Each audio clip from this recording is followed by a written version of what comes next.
반갑습니다. 네, 다시 한번 인사드리겠습니다. 저는 인도네시아에서 사역하고 있는 공성일 선교사라고 합니다. 인도네시아에 간 지는 이제 만 11년 이제 막 지났습니다.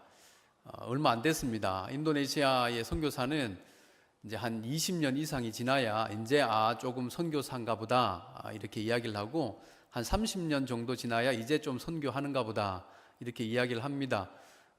예전에 저희 장신대 총장님이셨던 서정훈 총장님, 또 그 전에 학장님이셨던 박창원 학장님, 다 인도네시아 1호, 4호 선교사로 1971년도에 이미 선교가 시작이 됐기 때문에 저 같은 선교사는 이제 선교 초임을 막 벗어난 초짜 선교사에 불과합니다. 하지만 하나님께서 은혜를 주셔서 지금까지 11년 동안 은혜 가운데 사역을 잘하게 도와주셨습니다. 저는 인도네시아에서도 보르네오라고 하는 섬에서 사역을 하는데요, 아마 이곳에 계시는 우리 성도님들은 한 번씩은 들어보셨을 것입니다. 보르네오 가구 들어보셨죠? 네, 보르네오 가구가 왜 보르네오 가구냐면, 보르네오라고 하는 섬에서 나무를 다 가지고 와서 가구를 만든 거예요. 그래서 보르네오 가구가 됐는데, 제가 있는 섬이 바로 보르네오입니다. 보르네오는 섬인데 조금 큽니다. 남한의 한 5배 정도 됩니다. 예, 마리 섬이지 사실은 어마어마하게 큰 섬이고, 저는 그 보르네오 섬에서 서쪽 지역 서부 보르네오 지역에서 사역을 합니다. 제가 사역하는 서부 보르네오만 대한민국보다 조금 더 큽니다. 그래서 저희의 교구는 대한민국 전체다, 이런 마음을 가지고 사역을 하고 있습니다. 그리고 또 제가 있는 지역은 딱 적도입니다. 적도. 그래서 조금 덥습니다. 조금 덥고 1년에 2번 그림자가 사라집니다. 그림자가 사라진다는 것은 태양이 바로 머리 위에 온다는 거죠. 적도니까 많은 분들이 무서워합니다. 야, 그 더운 지역에서 어떻게 사느냐. 그런데 제가 와보니까 대한민국 여름보다는 덜 덥습니다. 한 33도, 평균 33도, 항상 33도입니다. 여름도 없고, 겨울도 없고, 가을도 없고, 뭐 아무것도 없습니다. 그냥 33도. 그렇기 때문에 살기에 딱 좋습니다. 예, 적합합니다. 그리고 밤 되면 조금 서늘하고, 그리고 바람이 불고 그렇습니다. 인도네시아는 이슬람이 많은 이슬람이 아주 강한 나라입니다. 인구가 2억 7천만 명. 그래서 세계 4위로 네 번째로 인구가 많은 나라입니다. 그 2억 7천만 명 중에 약 87%가 이슬람입니다. 87%면 2억 3천만 명이 이슬람인 나라. 그래서 중동에 있는 모든 이슬람 사람들을 합친 숫자보다 인도네시아 이슬람이 더 많습니다. 그래서 세계의 최대 이슬람 국가에서 사역을 하고 있습니다. 저는 그 인도네시아에서 신학고등학교라고 하는 사역을 하고 있습니다. 신학고등학교, 신학교가 아니고 신학고등학교입니다. 신학고등학교는 한국에 없는 제도죠. 한국에 없는데 희한하게도 하나님께서 그 이슬람이 많은 그 나라에 신학고등학교를 세울 수 있는 제도를 허락해 주셨습니다. 그래서 고등학생인데 목회자, 그리고 선교사가 꿈이고 비전인 학생들을 선별해서 한 학년에 30명, 현재 90명의 학생들이 저희 학교에서 전원 기숙사 생활을 하고 있습니다. 아침에 새벽 4시 반에 새벽 기도를 합니다. 그리고 아침에 청소를 좀 하고 아침 먹고 수업을 7시 반부터 시작합니다. 그러면 오후에 한 3시 반 정도에 수업 마칩니다. 잠깐 한 30분 쉬었다가 4시부터 또 다 불러냅니다. 불러내서 밭에 가서 일을 합니다. 무조건 일을 해야 됩니다. 일하고 또 그 닭을 기르는 그 훈련도 받고, 그리고 또 이렇게 물고기 기르는 법도 가르칩니다. 이유는 나중에 다시 시골로 들어갔을 때 생존할 수 있도록, 자립할 수 있도록 그 방법을 가르치기 위해서 낮에 또 빡세게 훈련시킵니다. 그리고 저녁 먹고 나면 저녁 7시부터 9시까지 자습하고 밤 9시에 또 다 모여서 예배드리고 이제 잡니다. 이렇게 하루의 일과가 넘어가는데요. 우리 학생들 90명의 학생들 그리고 25명의 교사가 한 지역 안에서 한 그 울타리 안에서 같이 지냅니다. 같이 지내고 1학년 때는 공부만 합니다. 그리고 훈련만 받습니다. 그리고 2학년이 되면 고등학생이지만 주변 교회에 교육전도사로 다 보냅니다. 그리고 3학년이 되면 그 학생들 데리고 밀림 지역으로 선교 단기 선교를 갑니다. 금요일 날 갔다가 주일 밤에 들어오는 그렇게 사역을 하고 있습니다. 현재 10회 졸업생이 배출되었고요. 110명, 약 300명의 졸업생이 배출되어졌습니다. 또 그 외에 목회자 자립훈련원을 또 하고 있습니다.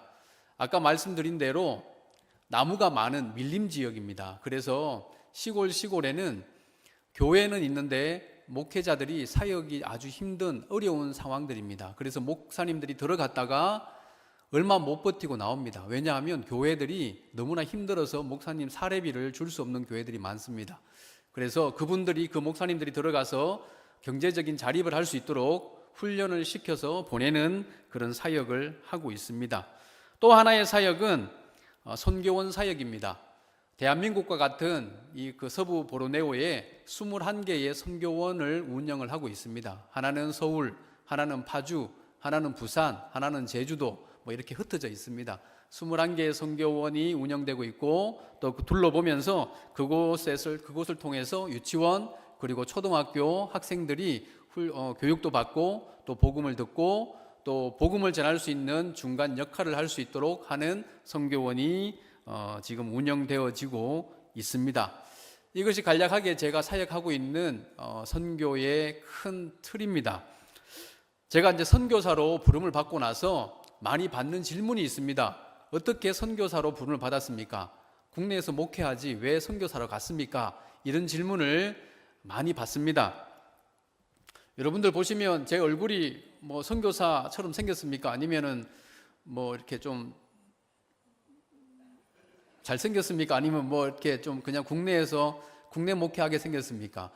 뭐 사람마다 다 보는 관점이 다르겠지만 뭐 제가 울부락 뭐 하게 그렇게 생긴 얼굴은 아닌데 그러다 보니까 많이 묻습니다. 어떻게 선교사가 됐습니까? 이유는 간단합니다. 제가 중학교 3학년 때 부흥회에 잘못 참석해서 그렇습니다. 참석하지 말아야 될 부흥회에 참석을 해서 우리 그 목사님처럼 이렇게 맨 앞에 앉아 있었거든요. 할아버지, 할머니, 아버지, 어머니 따라서 예전에는 부흥회가 한 주씩 했지 않습니까? 월요일로 시작하면 토요일 아침에 끝나니까 중학교 때 학교 갔다가 저녁에 부흥회 참석한 거예요. 근데 그날따라 부흥사 강사 목사님께서 복음이 땅끝까지 전해져야 예수님이 다시 오신다 이 말씀 하시는 거예요. 뭐 할아버지 할머니한테 아버지 어머니한테 늘 들었던 말씀인데 그날 성령님이 역사하신 거죠. 늘 알던 말씀, 늘 들었던 말씀이 새롭게 다가올 때 그때가 성령님이 역사하시는 거예요. 그 말씀이 제 마음에 딱 박히는데 야 이게 뭐냐. 그래서 그 부흥회가 끝나자마자 집에 딱 가서 세계 지도를 딱 편 거예요. 딱 펴고 대한민국에서 오른쪽을 딱 보니까 미국이에요. 아메리카예요. 아메리카에서 선교사가 많이 왔지 않습니까? 그러니까 이곳은 선교지가 아닌가 보다. 그리고 다시 왼쪽을 딱 봤어요. 왼쪽을 딱 보니까 아프리카가 딱 있는 거예요. 이야, 이 아프리카는 흑인들이 사는 나라. 야, 이곳이 땅끝인가 보다. 그래서 이곳에 가야 되겠다. 그때부터 기도를 하기 시작했습니다. 파워포인트 띄워 주시겠습니까? 그때부터 하나님께서 저에게 주신 아주 귀한 마음이 있었는데요. 제가 그때부터 하나님이 주신 마음이 뭐냐 하면 검은색이 아름답다였습니다. 그냥 흑인들만 보면 좋은 거예요. 아무런 이유가 없었습니다. TV에 그냥 흑인들이 나와도 좋고 길 가다가 만나도 좋고 말이 안 통해도 좋았습니다. 너무 좋은 거예요. 그냥 이거는 사람이 할 수 없는 거죠. 하나님께서 저에게 그런 마음 주시고 그때부터 기도했습니다. 하나님, 이곳에 땅끝으로 보내주십시오. 그렇게 20년을 기도했습니다. 20년을 기도하고 교습 선교사로 아프리카를 갔다 오고 신대원 마치고 또 대학원을 마치고 가려고 하는데 하나님께서 길을 안 열어주시는 거예요. 하나님께서 준비하고 또 가려고 하는 그 모든 길을 막으시고 제가 한 번도 선교지로 생각하지 않았던 인도네시아 그리고 보르네오 섬으로 저를 보내셨습니다. 오늘 성경 말씀을 보니까 저와 참 비슷한 경험을 한 분이 나옵니다. 바로 사도 바울입니다. 사도 바울은 안디옥 교회에서 파송을 받았습니다. 안디옥 교회에서 파송을 받고 전도 여행을 떠났습니다. 1차 전도 여행을 마쳤는데 은혜 중에 마쳤습니다. 놀라운 하나님께서 열어주신 열매가 맺혔습니다. 그 놀라운 열매를 가지고 바울이 이제 2차 전도 여행을 떠나야 되겠다. 이유는 1차 전도 여행 때 다녔던 그곳을 다시 가봐야 되겠다. 그리고 그곳에 세워진 교회들, 그리고 그때 전도하면서 만났던 성도님들의 믿음을 더욱 굳건하게 해야 되겠다. 그리고 교회들이 더욱 굳건하게 설 수 있도록 도와줘야 되겠다. 이 마음을 가지고 2차 전도 여행을 준비합니다. 오늘 우리가 읽었던 사도행전 16장이 바로 2차 전도 여행의 시작인데요. 우리가 읽은 6절 바로 전 5절에는 이렇게 기록되어져 있습니다. 한번 읽어볼까요? 시작. 이에 여러 교회가 믿음이 더 굳건해지고 수가 날마다 늘어가니라. 아멘. 바울이 2차 전도 여행을 시작했습니다. 갔는데 교회가 믿음으로 굳건하게 서는 거예요. 그리고 가는 곳마다 막 교회의 수가, 성도님들 수가, 믿는 성도들의 수가 늘어났다는 거예요. 얼마나 기분이 좋겠습니까? 얼마나 기쁘겠습니까? 그래서 바울은 그 뜨거운 마음으로 지금까지 다녔던 그 지역들, 그 아시아 지역들을 계속 선교하려고 합니다. 그런데 그렇게 뜨거운 마음으로 가려고 하는데 문제가 생깁니다. 문제는 뭐냐 하면 바로 이거예요. 다른 게 아니라 성령님이 전하지 못하게 했다는 거예요. 뭐 놀러 간 것도 아니지 않습니까? 여행 간 것도 아닙니다. 복음을 전하러 간 건데 누가 막았다고요? 성령님이 못하게 했다는 거예요. 원어를 보면 이 못하게 했다는 이 단어의 원어는 방해했다는 거예요. 우리가 무슨 일을 하려고 하는데 그냥 못하게 하는 게 아니라 방해했다는 것은 너무나 이게 속상하죠. 마음이 힘들지 않습니까? 그런데 성령님이 방해했다는 겁니다. 성령님이 누굽니까? 우리가 잘 아는 사도행전 1장 8절 뭐죠? 오직 성령이 우리에게 임하시면 우리가 권능을 받고 예루살렘과 온유대와 사마리아와 땅끝까지 이르러 예수님의 증인이 되게끔 하는 분이 누구냐면 성령님이에요. 그런데 그 성령님이 지금 어떻게 하고 있다는 거예요? 방해하고 있다는 거예요. 못하게 하고 있다는 거예요. 그러니까 바울이 얼마나 마음이 힘들겠습니까? 그런 가운데 바울은 그래도 내가 더 선교를 해야지. 그래서 그 아시아 지역으로 들어가기 위해서 무시아라는 지역까지 갑니다. 그리고 그 무시아 지역에서 비두니아 지역으로 들어가려고 하는데 이번에는 누가 막았냐면 예수의 영이 허락하지 않았다. 조금 전에는 성령님이 막았는데 이번에는 예수의 영이 또 허락하지 않는 거예요. 이 말은 뭡니까? 선교하러 가지 말라는 뜻 아닙니까? 한 번도 아니고 두 번씩이나 열심히 하려고 하는데 막고 있는 거예요. 바울이 마음이 힘들었을 겁니다. 그렇게 밀려서 드로아라고 하는 지역까지 갑니다. 여기 뒤에 보면 지도에 나오는데요. 드로아라고 하는 지역은 아시아의 북서쪽에 있는 맨 끝 동네예요. 맨 끝 도시예요. 그곳은 이제 더 이상 갈 곳이 없어요. 항구 도시입니다. 그곳에서 하룻밤을 지내는데 그날 밤에 하나님께서 환상을 보여주시는 거예요. 환상 중에 마게도냐 사람 한 명이 딱 서서 하는 말이 뭐냐 하면 건너와서 우리를 도우라.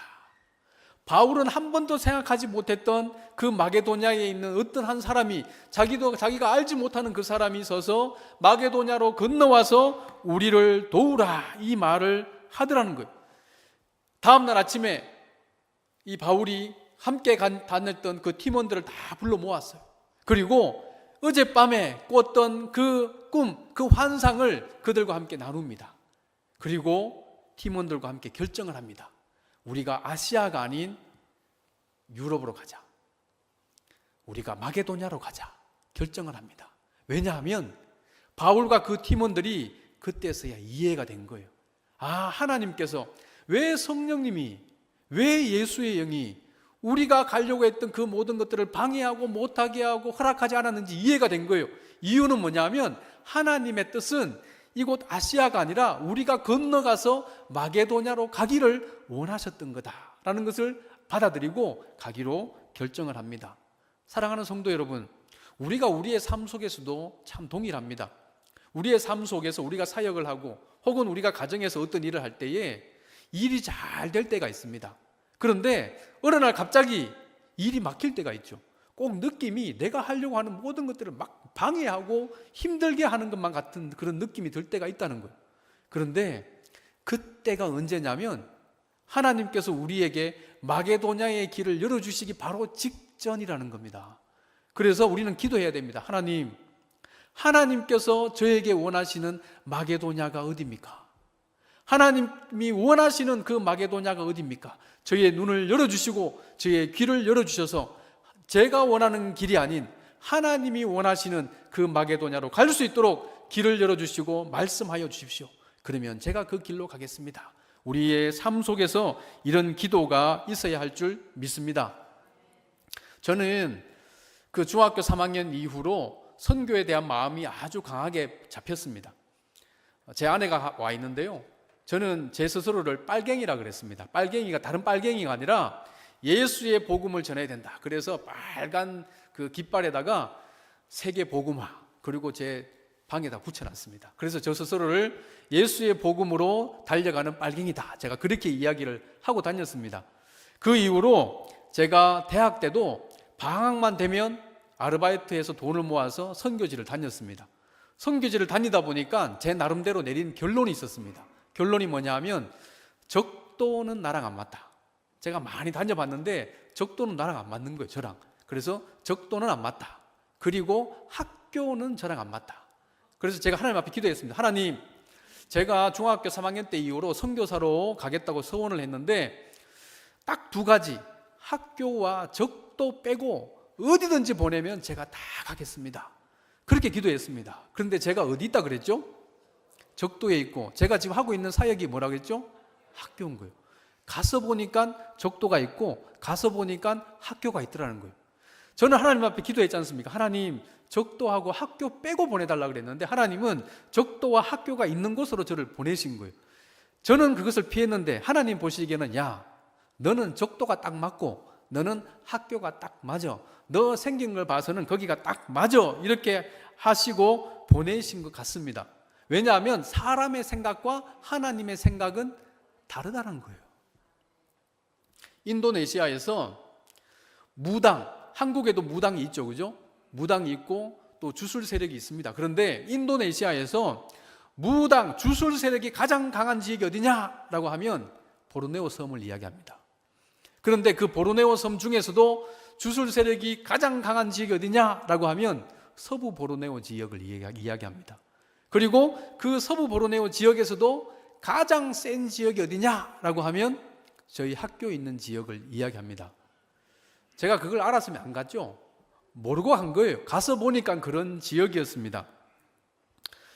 10년 전에 이제 언어 공부를 마치고 보르네오 섬으로 들어갔습니다.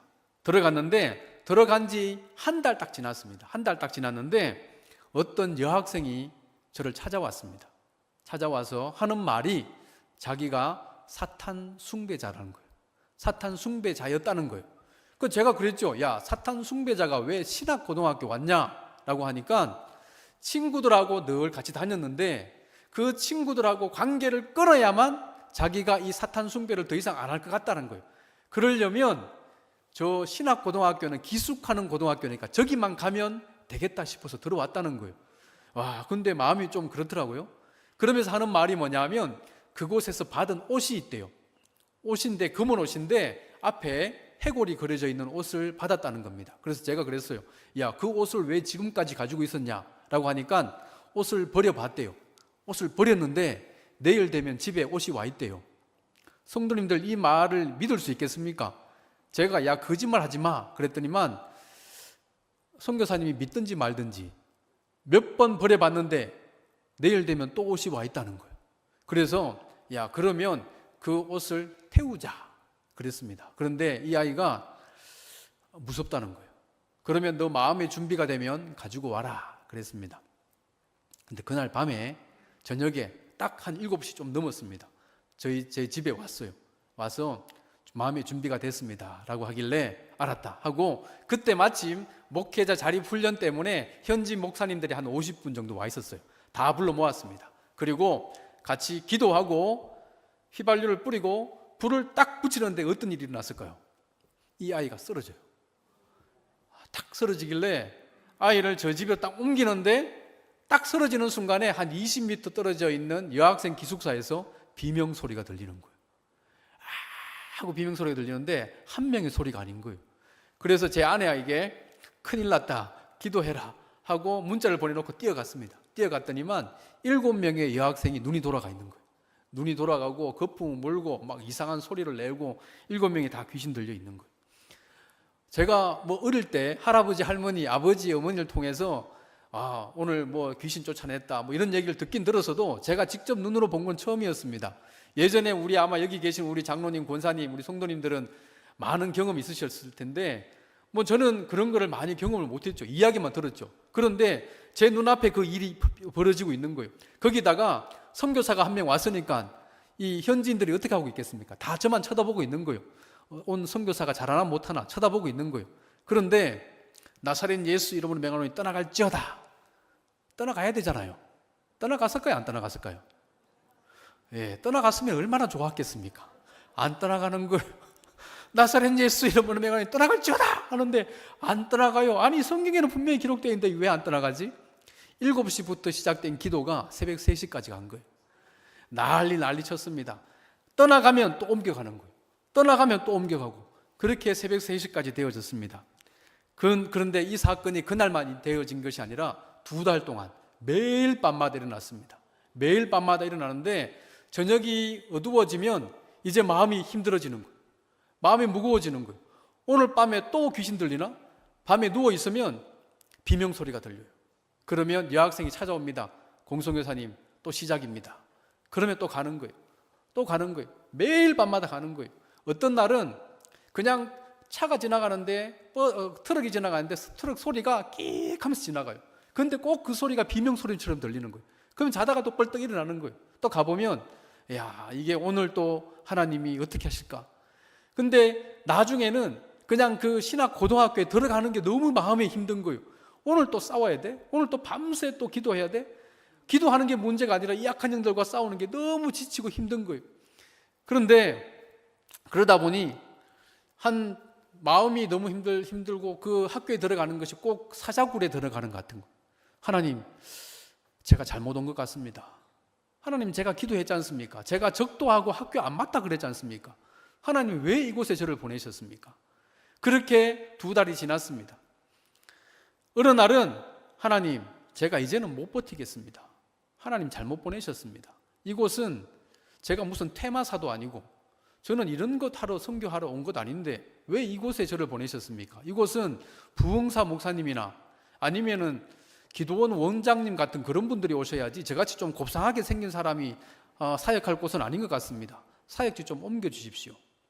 하나님 앞에 그렇게 간절하게 기도했는데 하나님께서 뭐라 하셨을까요? 아무 말씀 안 하시더라고요. 그래서 그냥 또 버티고 있었죠. 또 하루하루 지났습니다. 어느 날은 금요일 날 저녁에 집회를 하고 있었습니다. 집회하고 있는데 여학생 한 명이 비명진을 뛰쳐나가는 거예요. 그래서 우리 선생님 보고 따라 나가라 그랬어요. 그랬는데 그 여학생이 학교 안에 있는 연못에 뛰어든 거예요. 만약에 그 남자 선생님이 안 따라갔으면 그 여학생은 죽었습니다. 급하게 예배를 마치고 가봤더니 여학생이 누워있어요. 여전히 비명 지르고 난리였습니다. 기도하고 쫓아냈습니다. 쫓아내고 나니까 그 여학생이 하는 말이 지 속에 들어온 귀신이 자기를 그 물에 던져 넣었다는 거예요. 죽으라고. 만약에 그 여학생이 죽었으면 저희 학교는 문 닫아야 합니다. 어떤 날은 16명의 학생에게 동시에 악한 영이 역사한 적도 있었습니다.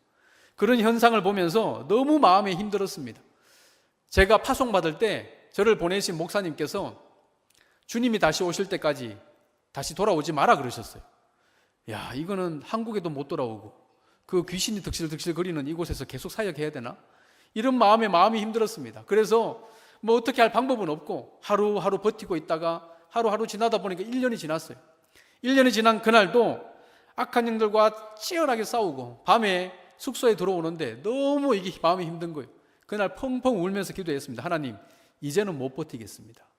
이제는 못 버티겠습니다. 아니, 선교지가 여기밖에 없습니까? 인도네시아에도 다른 곳 많은데 다른 곳 옮겨주십시오. 펑펑 울면서 기도하고 있는데 하나님께서 제 마음에 감당할 만하니까 보냈다. 감당할 만하니까 보냈다 말씀하시는데, 저를 보내신 하나님이 감당할 만하니까 보냈다는데 제가 무슨 말 하겠습니까? 그때부터 제 입에서 사역지 옮겨주십시오 라는 말은, 그런 기도는 사라졌습니다. 그렇게 10년을 보냈는데, 그때부터 제가 한 기도는 뭐냐면, 하나님께서 믿고 감당할 만하니까 보냈다고 하시면 감당할 만한 힘을 주십시오. 감당할 만한 능력을 주십시오. 그 기도가 되기 시작했습니다. 사랑하는 성도 여러분, 선교는 사람이 하는 게 아닙니다. 선교의 주체는 하나님이십니다. 선교의 주체는 삼위일체 하나님이세요. 오늘 말씀을 보면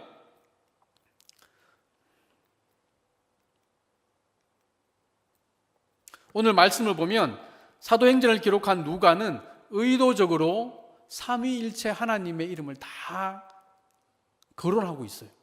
성령님이, 예수의 영이, 이는 하나님이 저 사람들에게 복음을 전하라고.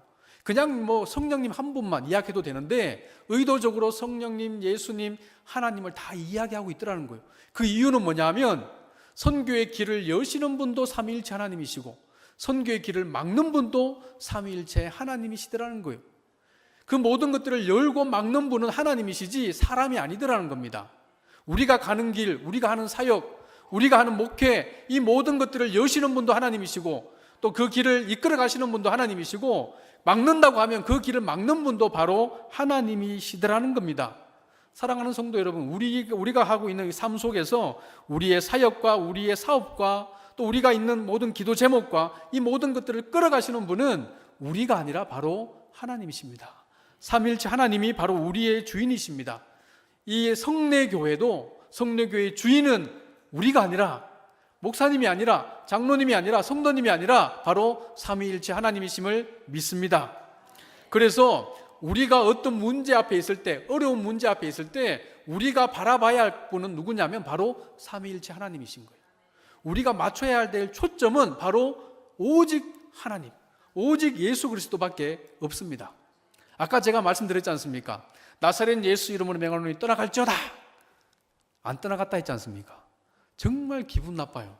아니, 지금 성경에 지금 베드로는 되는데, 바울은 되는데 왜 공성일은 안 되냐? 너무 자존심 상하고 너무 힘든 거예요. 그런데 기도하는 중에 하나님이 저에게 알려주시더라고요.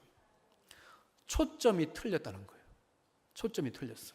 앞에 지금 학생이 거품 물고 비명 지르고 눈 돌아가고 하고 있으니까 저는 그 속에 있는 악한 영을 쫓아내기 위해서 악한 영을 바라보고 있고 그 아이를 바라보고 있었어요. 그러면서 나사렛 예수 이름으로 맹하노니 떠나갈지어다 하는데 능력이 안 나가는 거예요. 하나님께서 하시는 말씀이 너의 초점이 틀렸다는 거예요. 앞에 어떤 현상이 벌어지든 간에 너의 초점은 예수님께 맞춰야 된다는 거예요. 영적 싸움은 내가 무엇을 하겠다고 그 현상을 바라보는 게 아니라 어떤 문제 앞에서도 나의 모든 초점을 예수님께 맞추냐 못 맞추냐, 이것이 바로 영적 싸움의 시작이다라는 거예요. 이게 딱 되고 나니까 그때부터 힘이 나는 거예요. 그리고 그때부터 실제적인 영적 싸움이 시작되는데, 악한 영들이 난리를 치는 학생들에게 크게 소리칠 필요 없습니다. 그때부터 이렇게 기도합니다. 성령님, 저희의 음성이 성령님의 음성이 되게 해주십시오. 그리고 기회 딱 대고 내 소리만 들으라고. 나사렛 예수 이름으로 명하노니 떠나갈지어다 하면 비명 지르고 침을 뱉으면서 떠나갑니다. 우리의 초점이 예수님께 맞춰질 때, 우리의 시선이 예수님께 맞춰질 때 우리를 믿고 보낸 하나님의 그 능력이 우리를 통해 일어나게 될 줄 믿습니다. 우리의 삶 속에서 어렵고 힘든 문제가 있을 때에 우리가 다른 문제를 보는 게 아닌, 상황을 보는 것도, 문제를 보는 것도, 나 자신을 보는 것이 아니라 바로 지금도 살아계신 하나님 아버지 예수 그리스도께 우리의 초점을 맞출 때 우리가 승리하게 될 줄 믿습니다. 선교라고 하는 단어는 영어로 미션이라고 하는 단어입니다. 미션이라고 하는데요, 이 미션은 라틴어 미시오라고 하는 단어에서 왔습니다. 이 미시오라는 이 단어의 뜻은 보내다, 누구를 보내다, 이것이 바로 미시오예요. 그러니까 다른 말로 하면 선교는 보내다라는 뜻으로 해석할 수 있습니다. 성경을 읽어보면 창세기부터 계시록까지 선교라는 단어가 없어요. 선교라는 단어가 없는데 아주 유명하신 존 스토트라고 하는 목사님이 이런 말씀하셨어요. 살아계신 하나님은 선교의 하나님이다. 성경에 나오는 우리가 믿고 있는 살아계신 하나님은 선교의 하나님이다. 아니 지금 성경에 선교라는 단어는 없는데 왜 선교의 하나님이다 라고 이야기하냐면 하나님은 세상을 창조하시고 아담을 청지기로 보내셨어요. 그리고 아브라함을 보내셨어요. 모세를 보내시고 사무엘을 보내시고 다윗을 보내시고 수많은 선지자를 이 땅에 보내셨습니다. 그리고 예수님을 우리의 구세주로 우리의 주인으로 보내셨어요. 그리고 11제자를 보내셨고 사도 바울을 보내셨고 그리고 성령님을 우리에게 보내셨습니다. 하나님의 뜻을 이루기 위해서 하나님의 뜻을 만들려고 끊임없이 누군가를 보내고 계신 분이 바로 하나님이신 거예요. 그래서 그 하나님은 바로 선교의 하나님이시다, 보내는 하나님이시다 라고 이야기를 할 수 있습니다. 그 하나님이 이제 저와 여러분을 이 땅에 하나님의 대리자로 선교사로 보내신 줄 믿습니다. 저는 인도네시아 땅에, 우리 성도님들은 이 풍기 땅에, 이 영주 땅에, 이 경상북도 땅에, 대한민국 땅에 보내신 거예요. 하나님의 뜻을 이루라고 보내신 겁니다. 이렇게 하나님의 그 보내심을 받은 이 바울이 마게도냐로 건너가지 않습니까? 마게도냐를 가본 적이 없어요. 그러니까 마게도냐에서 어떤 일이 벌어질지 모릅니다.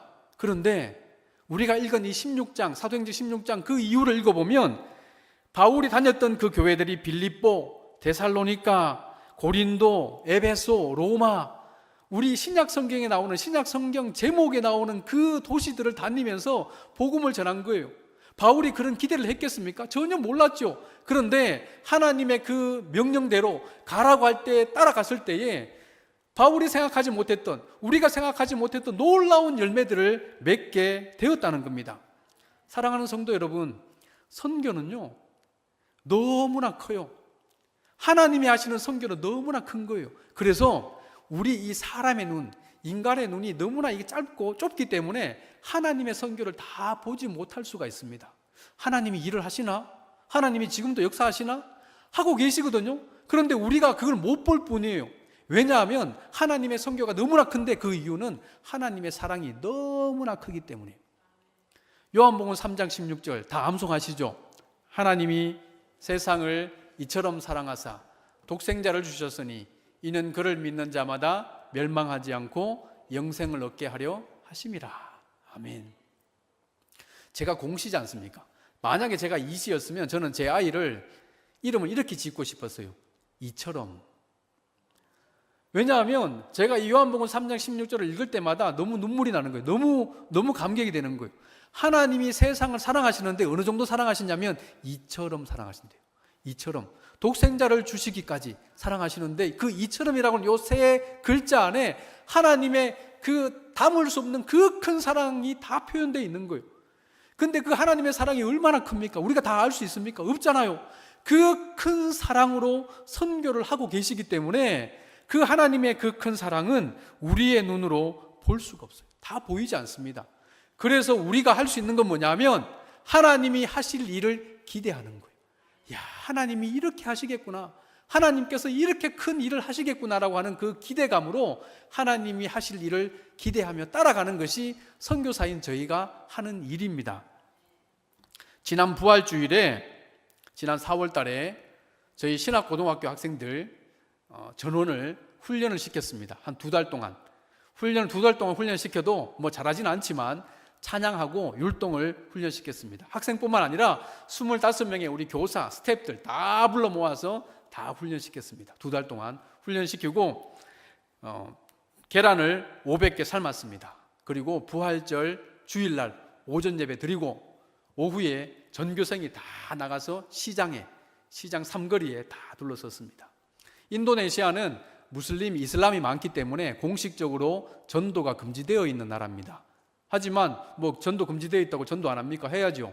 선교사가 있는데 다른 날은 몰라도 부활절은 더 열심히 해야죠. 그래서 나가서 제가 한 10분 동안 길거리에서 서서 그냥 지나가는 사람들한테 복음을 전했습니다. 그리고 2시간 동안 열심히 찬양 찬양하고 율동하고 뭐 하여튼 열심히 했습니다. 저희가 한 것은 그거밖에 없어요. 2시간 동안 그냥 신나게 드럼 치고 기타 치고 율동하고 2시간 동안 찬양한 것밖에 없는데, 그 시간에 귤을 사러 나온 어떤 남자 무슬림 이슬람 남자분이 계셨어요. 근데 그분이 귤을 사러 나왔는데 보니까 뭐 아이들이 서서 뭐 노래를 하지 않습니까? 그러니까 들은 거예요. 또 아이들이 뭐 춤을 추고 있으니까 본 거예요. 2시간 동안 서서 보신 거예요.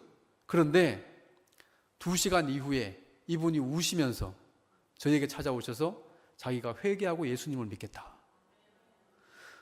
저희는 한마디도 예수 믿으라는 말을 한마디도 안 했습니다. 저희가 그분이 어떤 분인지도 몰랐습니다. 한 번도 만난 적이 없는 분이에요.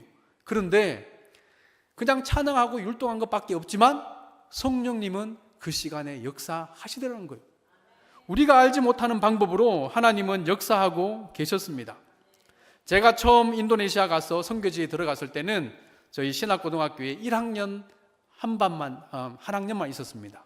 그런데 아까 말씀드린 대로 이제 11년이 지나면서 10회 졸업생이 나왔습니다. 300명의 졸업생이 나왔고 그 중에 110명의 학생이 신학교를 갔습니다. 신학교를 갔고 그 중에 이미 40명의 학생들은 신학교를 졸업하고 다시 오지로, 그 오지는 전기도 없고 그리고 전화도 안 되고 그리고 뭐 아무것도 안 되는 그런 오지로 들어가서 현재 사역을 하고 있습니다. 제가 처음 갔을 때는 선교원이 1개였습니다. 이제는 선교원이 21개가 됐습니다. 더 이상 늘리기는 제가 너무나 힘들어서 안 되고 딱 21개를 계속 유지를 하려고 합니다. 많은 분들이 또 저에게 묻습니다. 그 사탄 숭배하던 아이 그 어떻게 됐냐? 궁금하시죠?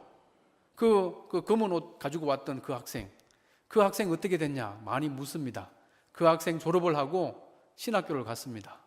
악한 영이 다 떠나가고 신학교를 가서 졸업을 하고 이제는 다시 오지에 들어가서 전도사로 사역을 하고 있습니다. 그리고 자기처럼 악한 영에 시달리고 있는 그런 사람들을 회복시키는 그런 사역을 하고 있습니다. 지금까지 인도네시아 땅에서 하나님이 주신 그 사명을 가지고 가고 있는데, 저 같은 사람을 통해서 하나님은 일을 하고 계셨습니다. 그런데 제가 잘나서도 아니고 제가 어떤 능력이 있어서도 아닙니다. 그것은 한국에서 여러분들처럼 우리 성로교회처럼 선교지를 향해서 기도하는 기도의 용사들이 있기 때문에 그 힘을 가지고 사명을 감당할 수 있습니다. 오늘 제가 선교 보고를 하고 있습니다. 한 번도 뵌 적이 없지만 제가 이렇게 사역을 했습니다라는 선교 보고를 하고 있습니다. 들으니까 이렇게 하셨구나라는 걸 알고 계시죠? 아시게 되셨죠? 제가 한국에 들어올 때 하나님께서 저에게 알려주셨어요. 공선교사 선교 보고하러 가지. 그런데 그거는 반만 맞다는 거예요. 다른 말로 하면 선교 보고하러 가기도 하지만 선교 보고 들으러도 간다는 거예요. 이 말이 무슨 말이겠습니까? 한국에 오면요, 많은 성도님들이 이렇게 이야기합니다. 선교사님, 저희가 선교사님을 위해서 이렇게 기도했습니다. 선교사님을 위해서 새벽마다 기도합니다. 수요일마다 기도합니다. 금요 철야 때마다 기도합니다. 이것이 바로 선교 보고예요. 저에게 주시는 선교 보고예요. 나를 위해서 뒤에서 눈물로 기도하시는 수많은 그 성도님들이 계시기에 선교지에서 힘을 낼 수 있는 거예요. 그래서 저도 선교사, 이 자리에 앉아 계신 우리 모든 성도님들도 바로 하나님이 믿고 보내신 선교사임을 믿습니다. 하나님은 어제도 일을 하셨고 오늘도 일을 하고 계시고 앞으로도 일을 하실 줄 믿습니다. 말씀을 맺습니다.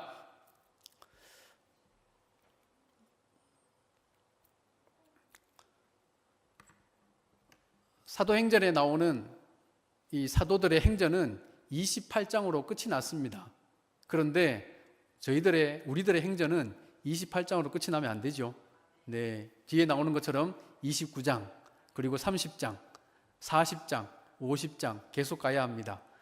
제가 조금 전에 우리 최 목사님의 안내를 받고 그 역사 기념관에 갔습니다. 제가 깜짝 놀랐습니다. 와, 그 1923년도인가요? 첫 당회 기록? 20년. 와, 어떻게 그게 남아있는지, 그리고 그 많은 자료들을 보면서 하나님께서 이렇게 역사하셨구나. 그런데 우리가 과거만 보는 것이 아니지 않습니까?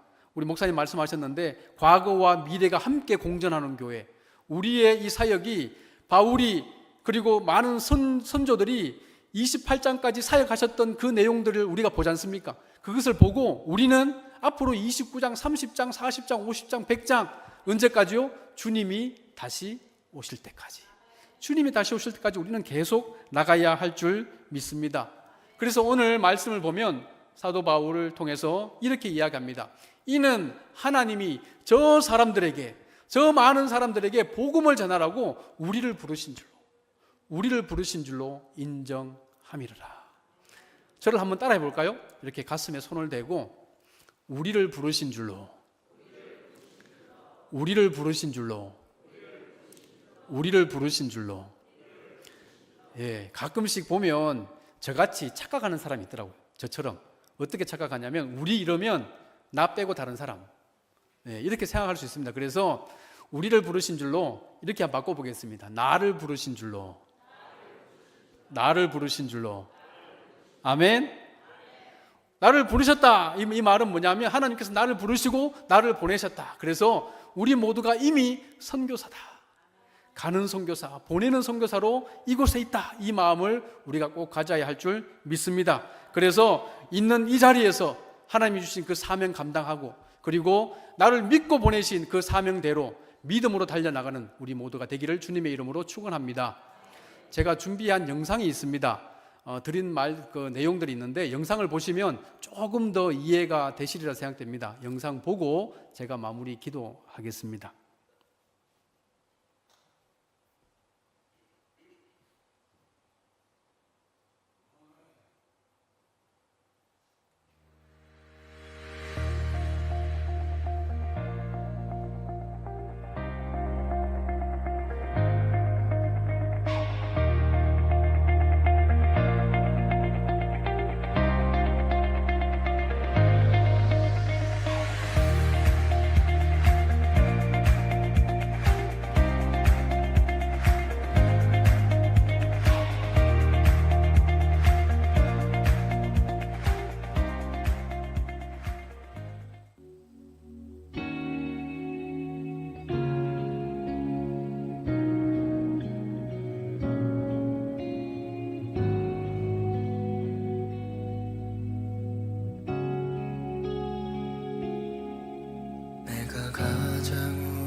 예수를 따르는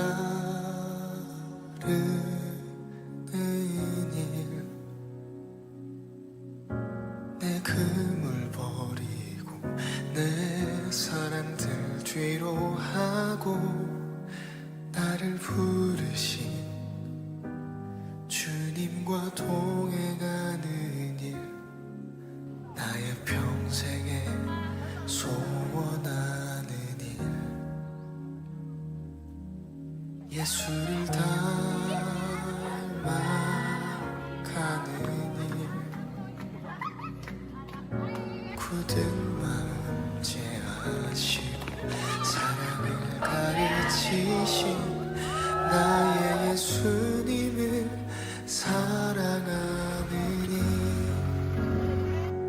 날 부르심에 감사, 날 놓지 않으심 감사, 하늘 보좌 버리고 날 사랑하심에 감사, 나의 모든 삶을, 남은 모든 인생을 예수님과 함께 걷겠습니다.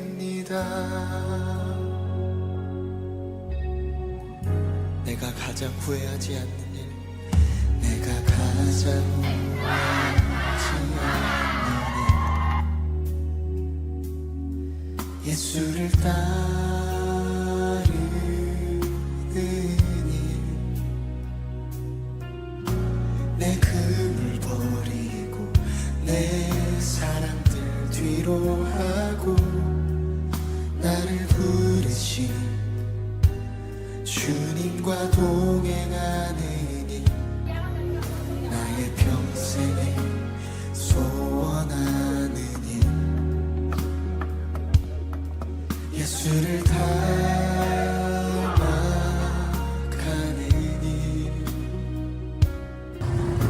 굳은 마음 죄하시고 사랑을 가르치신 나의 예수님을 사랑하느니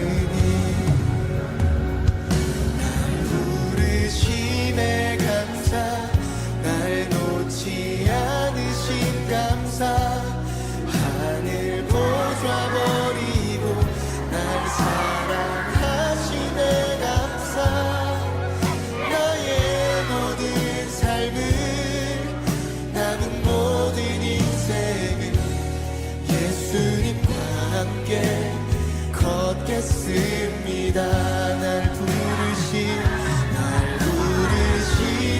감사 날 놓지 않으신 감사 하늘 보좌버리고 날 사랑하시네 감사 나의 모든 삶을 남은 모든 인생을 예수님과 함께 걷겠습니다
예수님과 함께 걷겠습니다 날 부르시네 감사 날 놓지 않으신 감사 보좌버리고 날 사랑하시네 감사 나의 모든 삶을 남은 모든 인생 예수님과 함께 걷겠습니다 나의 모든 삶을 남은 모든 인생을 예수님과 함께 걷겠습니다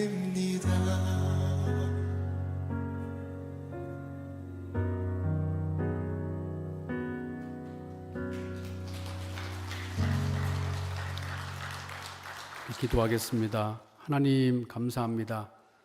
저희를 부르시고 또 저희를 보내셔서 하나님의 도구로 삼아주시고 하나님의 일을 감당할 수 있게 해주셔서 감사합니다.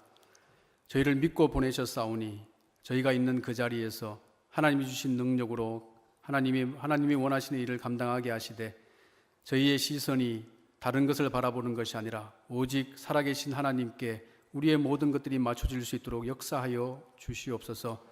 그로 말미암아 하나님의 영광이 우리의 삶 가운데 드러나게 하시고 또 우리를 보내신 하나님의 그 목적대로 수많은 영혼들을 향하여 하나님의 그 복음이 흘려져 나갈 수 있도록 역사하여 주시옵소서. 부족한 종이 말씀을 전하고 또 선교 보고를 하였습니다.